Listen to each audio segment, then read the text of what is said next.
جس جنت کا پرہیزگاروں سے وعدہ کیا گیا ہے اس کی شان یہ ہے کہ اس کے نیچے نہریں بہہ رہی ہیں، اس کے پھل ہمیشہ باقی رہنے والے ہیں اور اس کے سائے بھی۔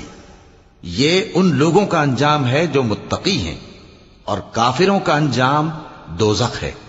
اور جن لوگوں کو ہم نے کتاب دی ہے وہ اس کتاب سے جو تم پر نازل ہوئی ہے خوش ہوتی ہیں، اور بعض فرقے اس کی بعض باتیں نہیں بھی مانتے۔ کہہ دو کہ مجھ کو یہی حکم ہوا ہے کہ اللہ ہی کی عبادت کروں اور اس کے ساتھ کسی کو شریک نہ بناؤں۔ میں اسی کی طرف بلاتا ہوں اور اسی کی طرف مجھے لوٹنا ہے۔ اور اسی طرح ہم نے اس قرآن کو عربی زبان کا فرمان بنا کر نازل کیا ہے، اور اگر تم علم آ جانے کے بعد ان لوگوں کی خواہشوں کے پیچھے چلو گے تو اللہ کے سامنے کوئی نہ تمہارا مددگار ہوگا اور نہ کوئی بچانے والا۔ اور اے نبی، ہم نے تم سے پہلے بھی پیغمبر بھیجے تھے اور ان کو بیویاں